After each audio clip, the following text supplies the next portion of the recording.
आपको सीधे ले चलते हैं गुरुग्राम, जहां पर सद्भाव यात्रा चल रही है। साथ ही साथ नेता विपक्ष भूपेंद्र सिंह हुड्डा क्या कुछ कह रहे हैं, आइए सुनवा देते हैं। किसी ने रोका तो राहुल जी आपने, आपकी पार्टी ने, कांग्रेस पार्टी ने रोका है, जो आगे नहीं बढ़ने दिए। नहीं तो आज किसान बर्बाद हो जाता, अमेरिका के बिक जाते, अमेरिका से आता, हमारा किसान को एमएसपी नहीं मिलता। आगे भी पूरी मेरे को मालूम है, मेरे को बात होती रहती है, राहुल जी लड़ाई लड़ेंगे किसान की, एमएसपी स्वामीनाथन C2 फार्मूले पे दिखाने जो इन्होंने जोधपुर में पास किया था किसान का। और इसी प्रकार से जो चालाकी बीजेपी कर रही थी, महिलाओं के साथ धोखा कर रही थी। महिला आरक्षण बिल 23 में पास करवा दिया राहुल जी ने। शुरुआत तो राजीव गांधी जी ने की थी पंचायती राज से, फिर कांग्रेस में डॉक्टर मनमोहन सिंह, सोनिया जी ने राज्यसभा में पास करा दिया था, लेकिन लोकसभा पास नहीं हुआ। लेकिन अब बीजेपी वाले ने क्या चालाकी की, 23 में महिला आरक्षण तो बिल पास करा दिया, लेकिन लागू नहीं किया। उसमें एक लाइन लिख दी, जब से नोटिफिकेशन होगा जब से लागू होगा। और अब संशोधन लेके आए, ऐसा संशोधन लेके आए तो महिलाओं को कभी भी ना मिले और महिलाओं में बैकवर्ड क्लास को ना मिले। आपने उस संशोधन को पहली दफा इस बीजेपी सरकार आने के बाद पार्लियामेंट्री डिफीट पहली दफा दी है, आपने इतना उसका विरोध किया, मैं इसकी हार्दिक बधाई देता हूं। आज यहां आए हैं, आपको याद होगा जब भारत जोड़ो यात्रा चली थी, हरियाणा के लोगों ने पूरा सहयोग दिया, आपसे आशीर्वाद मिला और नतीजे अच्छे आए। तो आज भी आप आए हैं, यहां से एक और आवाज उठेगी जो आपस में बीजेपी भाईचारा बिगाड़ने का काम कोशिश कर रही है, उसको नाकाम आज आपकी यहाँ हाजिरी और आपके जो आप हमारे को बताओगे, भाषण दोगे, उसका मैं उसको पक्का उम्मीद है कि यहाँ से पूरे हरियाणा में आवाज जाएगी।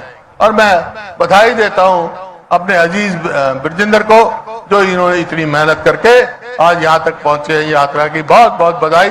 इन्हीं शब्दों के साथ मैं फिर से राहुल गांधी जी का यहाँ आने पर धन्यवाद करता हूँ। और फिर भी हरियाणा में आपका निमंत्रण है, बहुत इंतजार कर रहे हैं लोग हरियाणा में आपकी। बहुत बहुत धन्यवाद।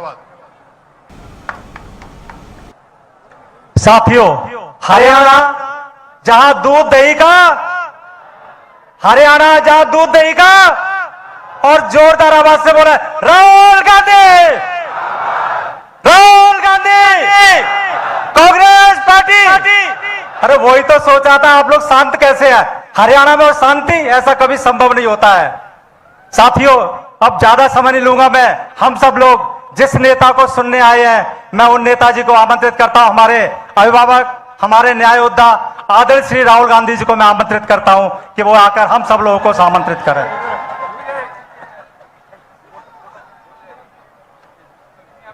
अभी हमारे प्रदेश अध्यक्ष राव साहब को पहले सुनेंगे कि किस तरीके से हरियाणा चल रहा है और किस तरीके से हम लोग इस यात्रा का संगठन को भी मजबूत कर रहे हैं। हमने यहाँ जिलाध्यक्ष बनाए, उसकी कमेटी बनाई और हमारे ब्लॉक अध्यक्ष सर बनने वाले हैं। तो इसके साथ ही मैं राव साहब को आमंत्रित करता हूं कि वो यहां पर आकर ये दो शब्द हम सब लोगों से आमंत्रित करें। देश के करोड़ों लोगों की आवाज, इस देश का भविष्य, हम सबके नेता, विपक्ष के नेता परम आदरणीय श्री राहुल गांधी जी, सम्मान के योग्य CLP लीडर पूर्व मुख्यमंत्री श्री भूपेंद्र सिंह हुड्डा जी, आदर के योग्य हमारे बहुत ही अनुभवी प्रभारी AICC श्री VK हरिप्रसाद जी, सम्मान के योग्य AICC राष्ट्रीय महासचिव मेरे साथी भाई रणदीप सुरजेवाला जी, बहुत ही आदर के योग्य हमारे आदरणीय चौधरी वीरेंद्र सिंह जी, और बहुत ही सम्मान के योग्य कहूंगा जो इस सद्भावना यात्रा के योद्धा हैं, जिन्होंने कड़ी मेहनत से हरियाणा में इतनी मेहनत की पिछले कई महीनों से, मेरे अजीज भाई ब्रजेंद्र सिंह जी पूर्व सांसद साहब, सम्मानित मंच, और हरियाणा के कोने कोने से आए हुए सम्मानित साथियों, सद्भावना यात्रा के साथियों, सबसे पहले राहुल जी, आज इस गुरु द्रोण की धरती पर, माता शीतला की धरती पर, हरियाणा में आपके पधारने पर हरियाणा वासियों की तरफ से, कांग्रेस पार्टी की तरफ से बहुत बहुत आपका हार्दिक अभिनंदन, स्वागत है। और सर, आप जब से आए हैं, आप देख रहे हैं हरियाणा के लोगों में जो उत्साह है, जो यहाँ के लोगों में जोश है, जिस तरह से हम ये यात्रा करके पहुंचे हैं, बड़ी मुश्किल से आए आपके साथ होने की वजह से, वरना तो आना बहुत मुश्किल था। कि एक युवाओं में नई तो उमंगे हैं सर आपके नाम को लेकर के, और इसके पीछे वजह है आप जो लोकसभा में लड़ाई लड़ते हो इस देश की, इस गरीब की, इस ओबीसी वर्ग की, इस मजदूर की, किसान की, उसके पीछे आज देश का व्यक्ति आपको भविष्य के रूप में देख रहा है। आदरणीय राहुल जी, हरियाणा जो कांग्रेस के राज में कभी नंबर 1 होता था, आज बहुत अफसोस की बात है, आज ही अखबार में आया था एनसीआरबी की रिपोर्ट के अंदर, देश के अंदर हमारा चौथा स्थान है लॉ एंड ऑर्डर खराब होने के मामले में। बिहार भी हमसे अच्छा है। यह स्थिति आज हरियाणा के भारतीय जनता पार्टी के 11.5 साल के शासन में हर वर्ग दुखी है। गरीब, किसान, मजदूर, नौजवान भारी मात्रा में इस राह से छुटकारा पाना चाहते हैं सर। और हरियाणा के लोगों ने तो अब की बार कांग्रेस का राज बढ़ा दिया था, लेकिन जिस तरह से आपने मीडिया के सामने वोटों की चोरी उजागर की, जिस तरह से आपने देश की जनता को बताया कि चुनाव आयोग से मिलकर के भारतीय जनता पार्टी और सरेंडर मोदी जिस तरह से इस देश को लूट रहे हैं, जिस तरह से इस देश के अंदर डेमोक्रेसी और संविधान को खत्म करने लगे हुए हैं, एकमात्र अगर कोई आशा है, किरण है, तो वो आशा है राहुल गांधी जी, आप हैं इस देश की, हमारी आप आशा है। हम चाहते हैं आप इसी तरह आगे बढ़े। हरियाणा का एक एक नौजवान, हरियाणा का एक एक किसान आपके साथ में खड़ा है सर। हम चाहते हैं देश की आवाज उठे, क्योंकि आपके अंदर जो स्वप्न है, आपके अंदर सर जो बुजुर्गों से जो चीज आई है, खास तौर से मैं कहना चाहता हूं सर कि आपके अंदर आदरणीय नेहरू जी और राजीव जी जैसी दूरदृष्टि है सर, इंदिरा जी जैसी दृढ़ता है, और महात्मा गांधी जैसा सच्चाई और प्रेम और भाईचारे का संदेश आप पूरे हिंदुस्तान के अंदर देते हैं सर। इसलिए हम चाहते हैं देश के लोग कि इस देश की सौभाग्य होगा जिस दिन इस देश की बागडोर श्री राहुल गांधी जी के हाथ में होगी और देश का हर वर्ग खुशी महसूस करेगा। अंत में मैं एक बात कहता हूं, अपनी बात समाप्त करूंगा। नफरत नहीं भाईचारा चाहिए, विभाजन नहीं एकता चाहिए, अन्याय नहीं न्याय चाहिए। जय हिंद, जय हरियाणा, जय कांग्रेस। बहुत बहुत धन्यवाद सर। धन्यवाद अध्यक्ष जी। और हम सब लोग, हमारे नेता, सामाजिक न्याय के प्रेरता, जो दलित, पिछड़ों और अल्पसंख्यक की आवाज है, उन सबको मैं हमारे न्याय योद्धा आदरणीय श्री राहुल गांधी जी को आमंत्रित करता हूं कि वो हम सब लोगों को संबोधित करें। आदरणीय श्री राहुल गांधी जी।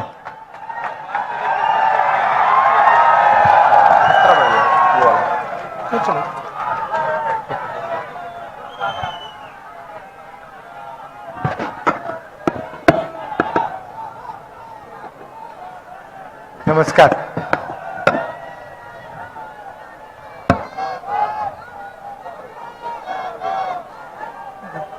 बीके हरिप्रसाद जी, राव नरेंद्र सिंह जी, भूपेंद्र हुड्डा जी,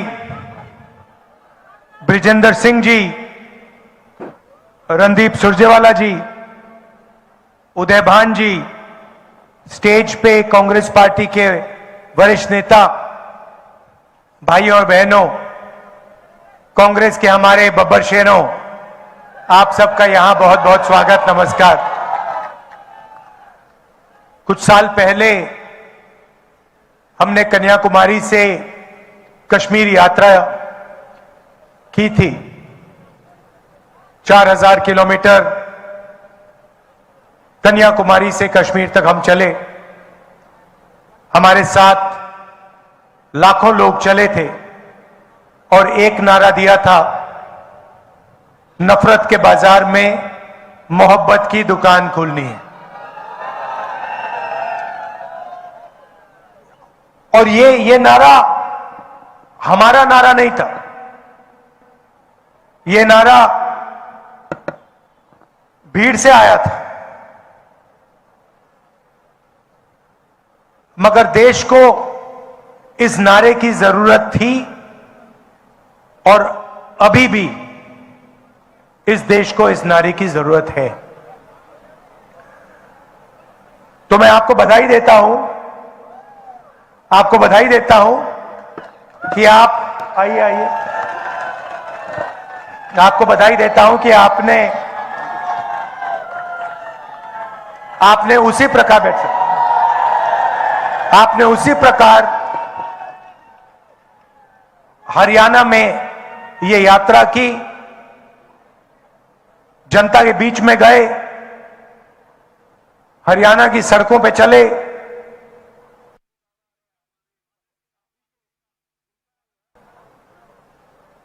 और आपको इस यात्रा से बहुत फायदा होगा।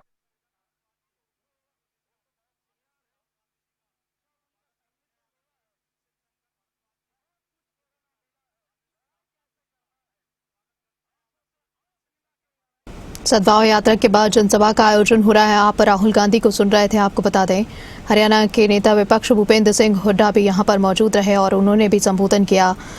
पूर्व सांसद वरिष्ठ नेता बृजेंद्र सिंह भी यहां पर मौजूद रहे। सद्भाव यात्रा गुरुग्राम में आयोजित हो रही है और इस यात्रा के दौरान आप राहुल गांधी को सुन रहे थे। उन्होंने कहा कि हमने भारत जोड़ो यात्रा भी शुरू की थी। कश्मीर से कन्याकुमारी तक ये यात्रा निकाली गई थी, जिसके दौरान अब ये हरियाणा का जो पल्स है, हरियाणा का जो पल्स है वो आपने मतलब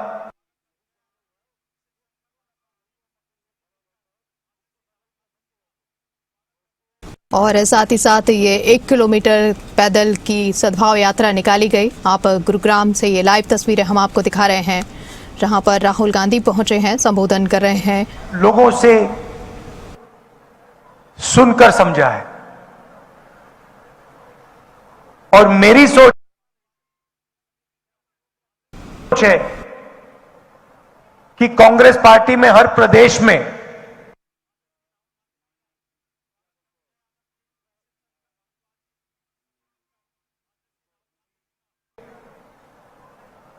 जो हमारे युवा नेता हैं उन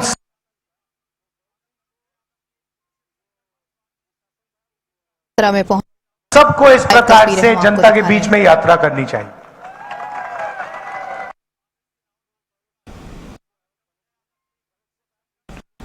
गुरुग्राम से हम आपको ये लाइव तस्वीरें सीखने को दिखा मिलता रहे है, हैं। लोग जुड़ते हैं। राजनीति जनता को यह बात समझ आ गई है कि नरेंद्र मोदी जी, अमित शाह जी देश को बेचने का काम करते हैं। Airport, ports, infrastructure, power plant, अब निकोबार आइलैंड में मतलब पूरा का पूरा वहां पे बेच रहे हैं अदानी जी को।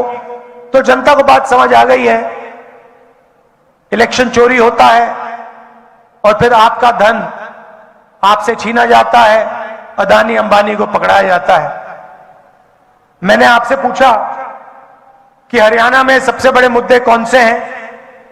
आप हजारों किलोमीटर चले हो और आपने कहा कि हरियाणा में सबसे बड़ा मुद्दा बेरोजगारी का मुद्दा है।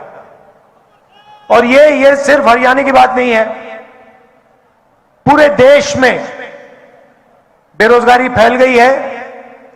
युवाओं को रोजगार नहीं मिल सकता है, डिग्री मिल जाती है, प्राइवेट यूनिवर्सिटी में, कॉलेज में डिग्री मिल जाती है, मगर फिर रोजगार नहीं मिल सकता।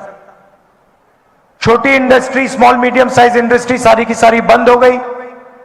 सीधा सा मॉडल है, अदानी अंबानी जी को देश का धन दिया जाता है और चाइना का माल हिंदुस्तान में बेचा जाता है। युवाओं को इंस्टाग्राम, सोशल मीडिया, इसका नशा दिया जाता है। और अगर आप सबूत चाहते हैं कि नरेंद्र मोदी कंट्रोल में है, तो मैं आपको अभी सबूत दे देता हूं। कुछ दिन पहले यूएस इंडिया डील हुई, आपने देखा आपने?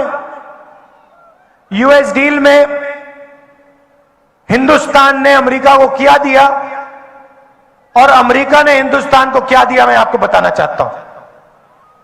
और इसलिए बताना चाहता हूं क्योंकि ऐसी डील कोई भी प्रधानमंत्री नहीं कर सकता, ना कांग्रेस पार्टी का, ना बीजेपी का, ना किसी और पार्टी का ऐसी डील कर सकता है।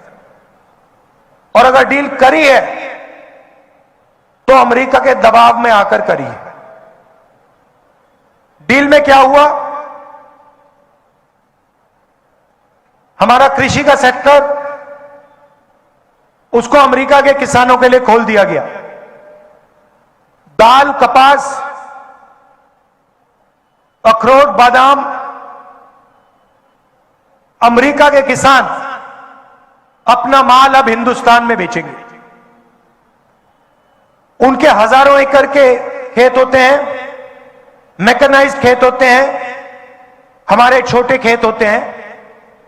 हिंदुस्तान के सारे किसान बर्बाद होने जा रहे हैं। पहला काम नरेंद्र मोदी ने यह किया।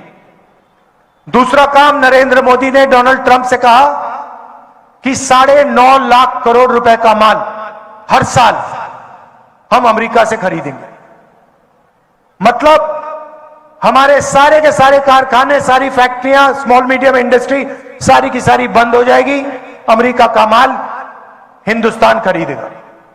तीसरी बात, और शायद सबसे खतरनाक बात, नरेंद्र मोदी ने अमेरिका से कहा कि हम उन्हीं से तेल खरीदेंगे जिनकी परमिशन आप हमें दोगे। आपसे पूछे बिना हम किसी से तेल नहीं खरीदेंगे, चाहे सऊदी अरेबिया हो, वेनेजुएला हो, इराक हो, ईरान हो। हिंदुस्तान तेल खरीदेगा तो अमेरिका से पूछकर, डोनाल्ड ट्रंप से परमिशन लेके खरीदेगा। और चौथी बात, आपका सारा का सारा डेटा जो आप बातचीत करते हो, मैसेजेस भेजते हो, आपका मेडिकल डेटा, अस्पताल में आपका जो डेटा है, सारा का सारा नरेंद्र मोदी ने अमेरिका को पकड़ा दिया है। तो ये 4 चीजें नरेंद्र मोदी ने अमेरिका को दी। हिंदुस्तान को क्या मिला? हिंदुस्तान को कुछ नहीं मिला, जीरो, कुछ नहीं मिला। हमारा टैक्स बढ़ गया, उनका टैक्स जीरो हो गया, हमारा डेटा गया, हमारा कृषि का सेक्टर गया, हमारी ऑयल सिक्योरिटी, एनर्जी सिक्योरिटी गई, हमारी इंडस्ट्री बर्बाद हो गई। अमेरिका का कुछ नहीं गया। इसके 2 कारण हैं और मैं आपको साफ बता देता हूं। सबसे पहला कारण, आपने नाम सुना होगा एप्स्टीन का, सुना है? 30.5 लाख एप्स्टीन की फाइल्स अमेरिका में पड़ी हुई हैं। नरेंद्र मोदी की पूरी हिस्ट्री, उसका चरित्र उन फाइलों में है और डोनाल्ड ट्रंप ये बात जानता है, समझता है। डोनाल्ड ट्रंप खुल के कहता है, मीडिया में खुल के कहता है, अपने ट्विटर पे खुल के कहता है कि नरेंद्र मोदी के करियर को मैं 1 मिनट में खत्म कर दूंगा। और दूसरा काम, अदानी कंपनी पर अमेरिका में केस लगा रखा है, क्रिमिनल केस।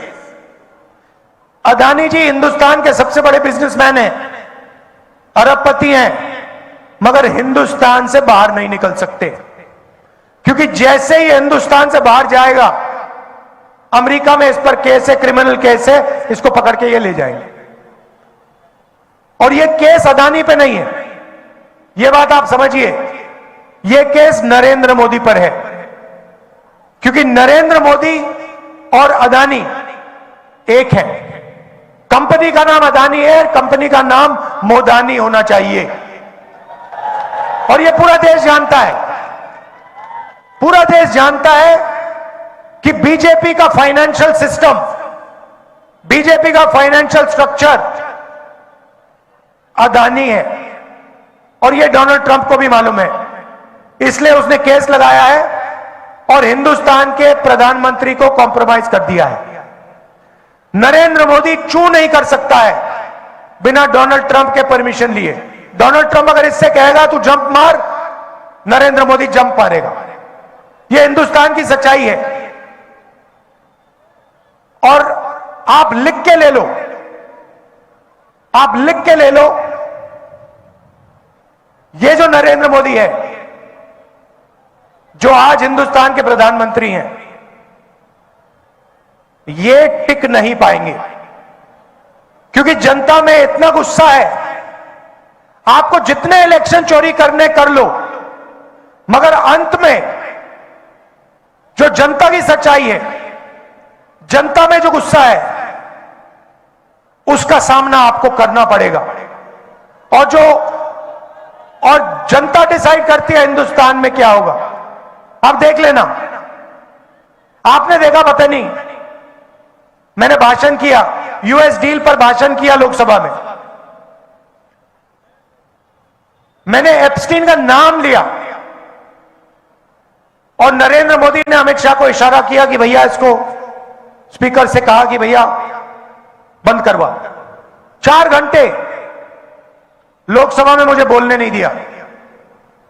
मैं क्या बोलने जा रहा था? मैं एप्स्टीन की बात करने जा रहा था, मैं अदानी के बारे में बोलने जा रहा था, मगर नरेंद्र मोदी जी उठ के पार्लियामेंट हाउस से भाग गए। आंख में आंख नहीं मिला सकते, यह सच्चाई है। इनका सिस्टम क्या है? अदानी इनकी पूरी मार्केटिंग करता है, इनको ये पूरी देश का धन पकड़ाते हैं।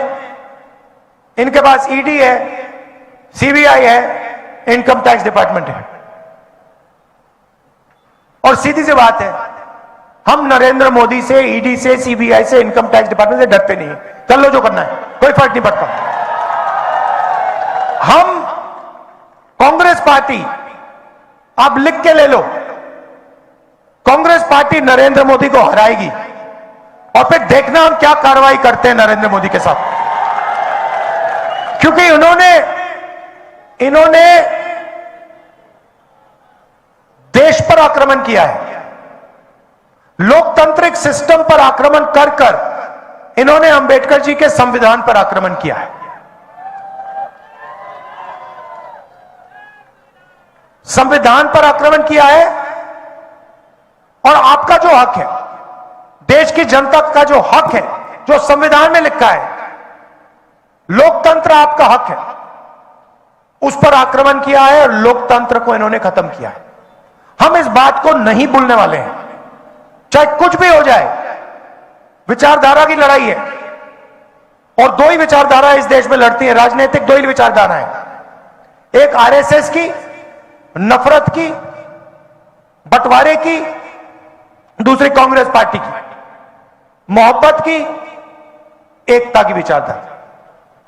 आप देख लेना, बाकी सारी की सारी पार्टियां इनके सामने नहीं खड़ी हो पाएंगी, एक नहीं हो पाएगी और अंत में सिर्फ कांग्रेस पार्टी खड़ी होगी और कांग्रेस पार्टी इनको हराएगी। और हमारे जो बब्बर शेर यहां पे आए हुए हैं, आप याद रखो, आप किसी से डरते नहीं हो। आप याद रखो मैं क्या कह रहा हूं, नरेंद्र मोदी को, अमित शाह को कांग्रेस पार्टी हराएगी, बीजेपी को कांग्रेस पार्टी हराएगी। एक बार फिर मैं आपका धन्यवाद करता हूं कि आपने ये यात्रा की, हजारों किलोमीटर आप चले। मैं जानता हूं 1000 किलोमीटर, हजारों किलोमीटर चलना आसान काम नहीं है, मुश्किल काम है, आपने किया। पूरा मेरा सपोर्ट है आपको, हरियाणा कांग्रेस का सपोर्ट है, इंडियन नेशनल कांग्रेस का सपोर्ट है। बहुत बहुत धन्यवाद, नमस्कार, जय हिंद।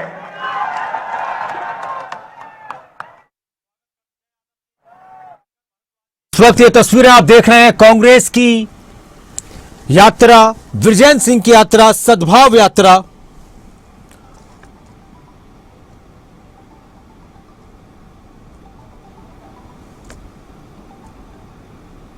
साथ में अपनी बहन एक बड़ी खबर, एक अहम खबर मंच पर आप देख सकते हैं कांग्रेस के कई नेताओं को। विजयन सिंह जिन्होंने यात्रा निकाली थी, कांग्रेस के प्रदेश अध्यक्ष राव नरेंद्र सिंह, नेता विपक्ष भूपेंद्र सिंह हुड्डा, सांसद रणदीप सुरजेवाला, पीछे राज बब्बर भी आपको नजर आएंगे, कई पूर्व विधायक, पूर्व सांसद नजर आएंगे।